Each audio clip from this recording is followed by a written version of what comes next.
Hi there, I'm Deb Burdick and I'd like to welcome you to part 2 of our 3-part video training on de-stress instantly. In today's video, we're going to talk about warning signs of stress overload, how stress impacts you. We'll look at the internal sources of stress, and we will practice a change the channel on stress technique so that you can de-stress now. So to begin, I'd like to review what we learned on video 1. We talked about what stress is, we looked at the effects of stress and learned that it can be deadly. We identified your external sources of stress, and we practiced a relaxation breath to instantly calm our minds and bodies. And before we get started on this content for today, I'd like to just do a couple of those deep relaxation breaths. Remember that we're going to inhale through our nose to the count of 4, exhale through our mouth to the count of 8, pursing our lips and restricting the flow like we're blowing a bubble. And remember to relax so that you get a nice deep belly breath. So let's do it together. Inhale and exhale.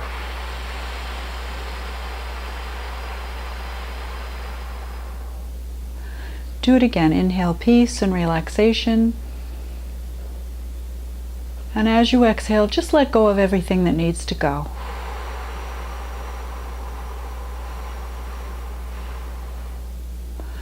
Okay, hopefully that will bring your attention to me, calm down your busy mind, and just help you relax.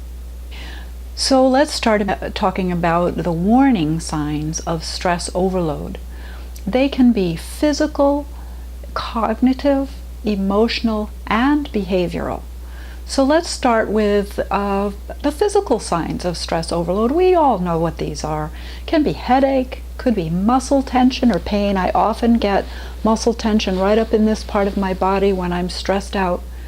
Might be chest pain, fatigue, stomach upset, really hurting in the solar plexus. Might have trouble falling asleep or staying asleep, trouble because your mind is just so busy worrying, all the things that you're feeling stressed out about. And it can show up in illness. 70 to 75% of all visits to doctor's offices are due to stress-related illness. So if you're under chronic stress, you can pretty much guarantee that eventually you're going to get sick. Also, another way that stress shows up in our bodies, in our life, is through our cognitive function in our brain. We may have poor concentration. Our memory may be impaired. We might find that we're having a lot of trouble making decisions. We might have sort of a brain fog and decreased mental clarity. We might have racing thoughts. You know, they're so busy, one right after the other. All the things we're worried about or stressed out about, and have trouble calming that down. We also might have negative thinking, where pretty much everything we're thinking about is negative and how it's not going to work out and what if this happens and so forth, instead of being able to really notice that they're pretty positive. Another way it shows up is emotionally. Of course, we might feel anxious. I mean, that's probably the most common way it shows up when we're stressed out, is we're worried. We're worried about what's going to happen. We're worried if we're going to be able to get everything done on time. We're worried if we're good enough. We're worried, about something. Maybe there's a concern that we have that's stressing us out. So anxiety is very common. We may feel restless, kind of antsy, like have a hard time settling down. We might find that we have a lack of motivation or focus. I mean, we just don't feel like doing anything. Maybe we procrastinate. We may be irritable or angry. I know when I get stressed out, I get irritable. That's something that happens to me, and when that starts to happen, I need to tune into it and back off and see what I need to do to reduce my stress response and get back to normal. We may feel sad or depressed when we're really stressed out. We may have a feeling of overwhelmment, that there's just too much to do, it's too hard, we don't have everything we need to do it, what if this happens, we're not going to be able to do it. All those worries just start to cause this overwhelmed feeling. And we also might have a sense of foreboding that things aren't going to turn out okay. Behaviorally, we might overeat. A lot of people will try to reduce their stress or calm themselves down by eating, or they might undereat. We may have angry outbursts. Certainly our loved ones are the recipients of that sometimes. If we have a short fuse, impatience, we may resort to drugs or alcohol to self-medicate, to forget about the stressors, or to calm down our stress response, to relax, or to tobacco use. None of these are healthy options for managing stress, but certainly it's a way that we see that we are, as a warning sign. Also, social withdrawal. We may feel like we just don't want to be around anybody. We'd rather be alone. So we withdraw and we try to stay to ourselves. So think about how stress impacts you, and how does it get in your way of success in your life. I would encourage you to get out a piece of paper and a pen or a pencil and write down, as we go through some of these things, how stress impacts you, either your mind, your brain, your behavior, your emotions, your health. How does it show up for you? I'll just go through a list of some things here and write them down, because I want you to be able to identify some of these things for yourself. You may feel overwhelmed. Maybe you can't think straight. Maybe you just can't complete your tasks or your projects. You get distracted, you get unmotivated, you procrastinate. Maybe you're experiencing an unusual amount of anger. Maybe you have some conflict in your relationships that's not usually there. Maybe you're not able to see the big picture. Sometimes when we get really stressed, it's hard to back up and look at the worldview and see where this thing that we're dealing with right here fits into the big picture, and to be able to see that it's just a small piece of the big picture, and it's not usually anywhere near as negative as we perceive it is when we're only looking at that. We may be immobilized, can't do anything, can't get ourselves to get things done or to take part in things, even if those things were typically pleasurable to us. We may just really have that lack of motivation. We may have no energy, just being exhausted. And we may discover we have health issues that prevent our optimum performance. How does stress show up in your body? Tune in and be mindful to that. Very often it shows up there first, even before we're aware of it showing up in our emotions. Tune in. Notice, do you have a headache? Do you have stomach pain? Are your muscles tense? Do you have a stress-related illness? Are you having trouble sleeping or staying asleep? Fill in the blanks. How does stress show up in your body? Write it down. Spend a few moments to just take some notes about how stress affects your body. And then think about how stress impacts you overall. Make a list of how stress affects your health, your brain and your thinking, your emotions, and your behavior. Let me go repeat that list.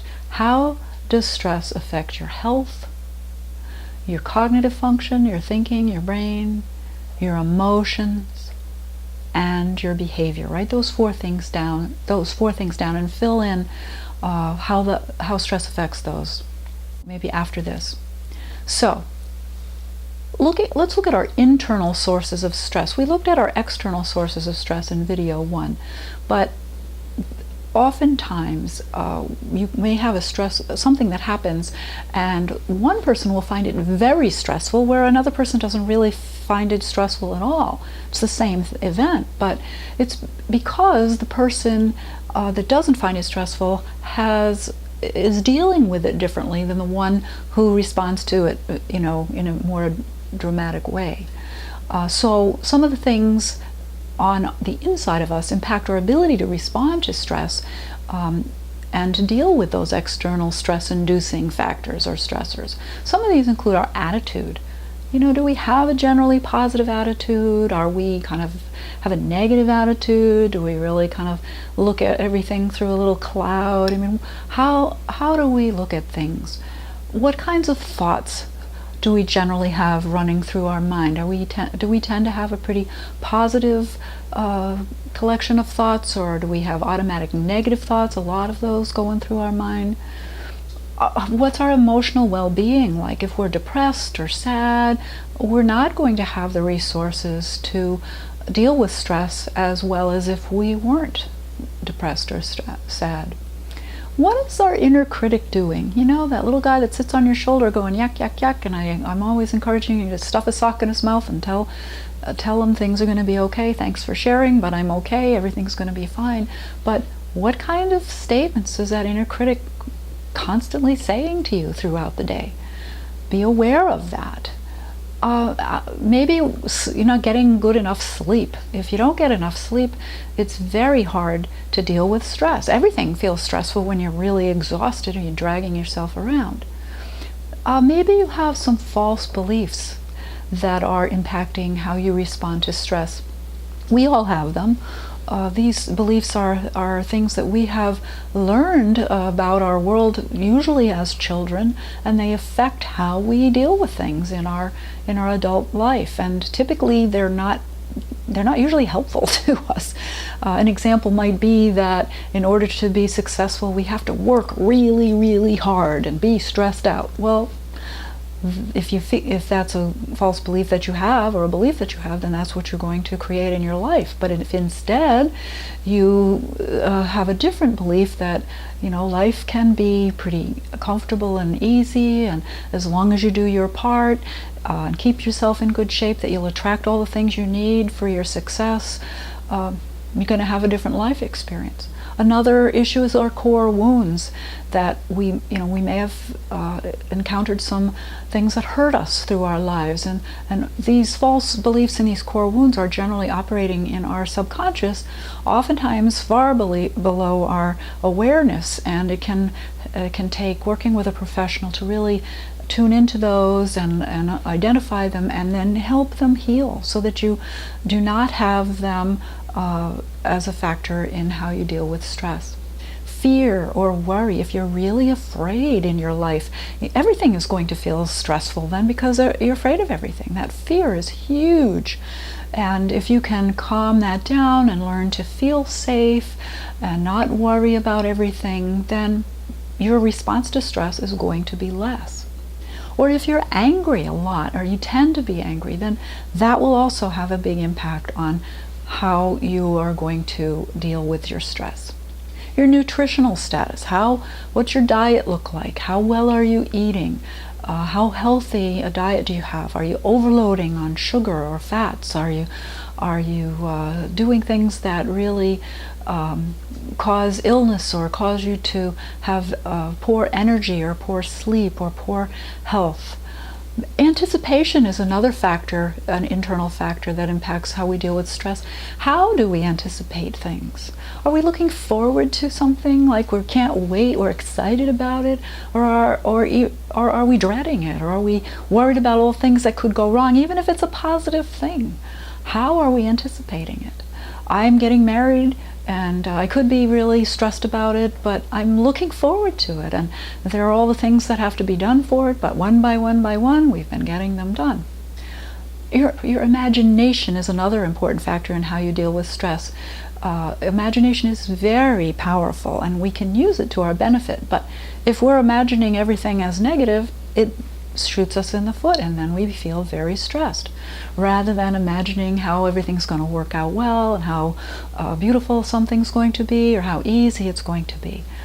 Our memory can be a factor in our internal stress, especially traumatic memories. If we've had any trauma in our lives or difficulties, again, often below our conscious awareness, but they can be really dictating how we respond to stress in the present. These are memories of things that happened in the past. They're not operating in the present, but we react as if they are. Our overall health and fitness level can also impact how we deal with stress. If we are pretty healthy and we have a good fitness level and we can easily do the things that we need to do and fulfill our roles, then it's not stressful. But if we can't, then everything we do can be stressful. Another is illness. Now, this is the catch-22, illness can be caused by chronic stress, and being ill can be extremely stressful. So those are all different ways that our internal sources are stress. Now I'm going to share with you a technique for de-stressing your mind. It's called changing the channel. Now we can deliberately choose what we want to think about. So you can only really have one thought at a time, so make that thought a good one. In this changing the channel technique, you want to practice changing the channel in your mind from your worry channel or your stress channel to a more positive channel. So I would ask you to think about what channel you would rather watch instead of your worry channel or your stress channel. Would you rather watch your happy channel, your peace channel, your relaxed channel, your fun channel? Really give that some thought. What channel would you rather watch? And then, spend a few minutes and write down what you'd like to put on that channel. Say you want a peace channel. Do you want nature on there? Maybe you want a happy channel and you put on an activity that you really love to do. Maybe you put a hobby on there. Maybe a favorite person that you like to spend time with. All the things that feel good to you. So decide what you want to put on that channel. And then tune in to when you are stressed and tune in to what you're thinking about. Notice that you're watching your stress channel and pretend that you're pulling your imaginary remote control out of your pocket and hold it up and change the channel to your happy or your peace or your relaxed or your fun channel, and watch that channel for a few moments. And you will find that this is an extremely powerful technique to stop the internal stress response and move you out of that state. I'd like to give you some examples from my own private practice of how this change the channel on stress technique was extremely powerful. I was seeing a little girl, a 7-year-old girl, who was so anxious and feeling so stressed out every day.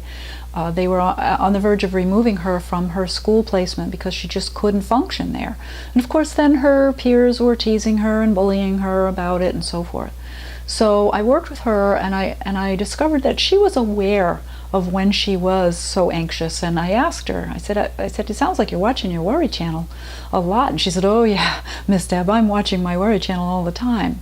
And I said, well, what channel would you rather watch? And she said, well, I'd rather watch my happy channel. And I said, well, what would you put on that happy channel? She said, well, I love to dance, so I think I'd put dancing on my happy channel. So I encouraged her that over the next couple of weeks, that every time she noticed that she was watching her worry channel, that she would pretend to pull out her imaginary remote control and change the channel to her happy channel and watch dance. And she did that, and within 2 weeks, her anxiety was gone, completely gone.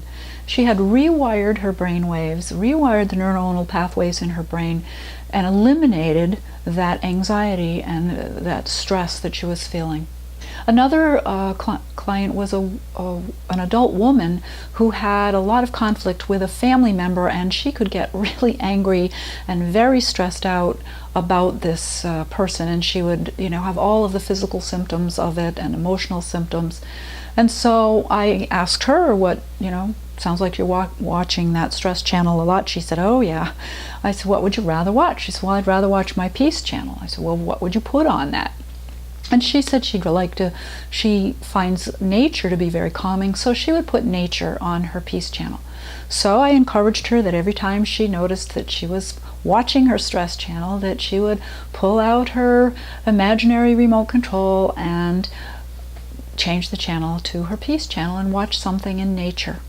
And this was enormously helpful for her, and she stopped being in this stressed out chronic state of stress every day, all day, and was able to let go of that and enjoy watching her peace channel. Okay, so let's review. We've talked about the warning signs of stress overload. We talked about how stress impacts you. We talked about internal sources of stress. And then we practiced a change the channel on stress technique that will really help you change the channel on your stress and calm down immediately. In video 3, we are going to spend some time talking about how to transform stress and how to change the stressor if at all possible, and how to change our internal response to stress. And we will do a technique to relax into the present moment. You can find a lot of resources for de-stressing and for mindfulness skills for everyday living at my website at www.thebrainlady.com. A lot of information there, free resources, free articles, symptom checklists, videos, as well as books and CDs and teletrainings.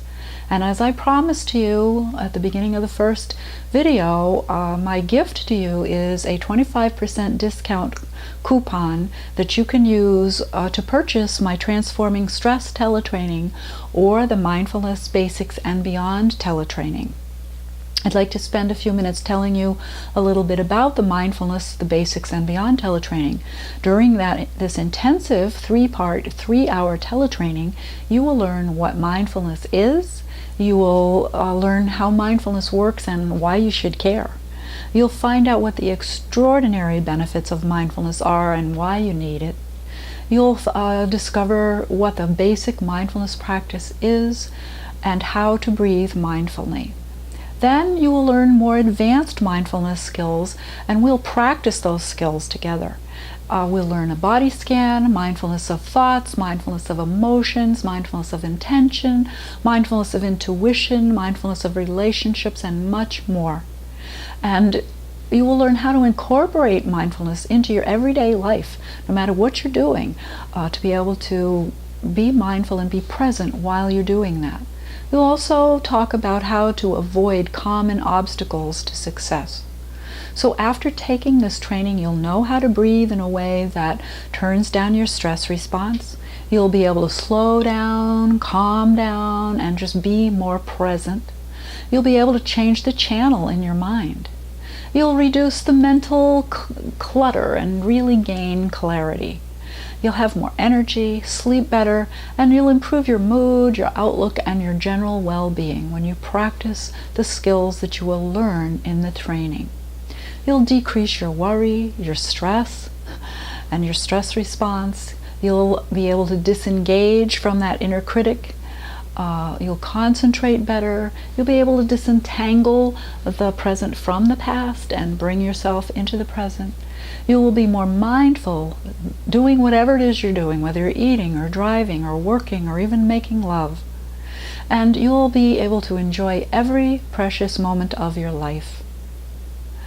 Thank you so much. I will see you on video 3. If you have any questions or you need a speaker or need some training, you can contact me via my website at www.thebrainlady.com. Have a wonderful day.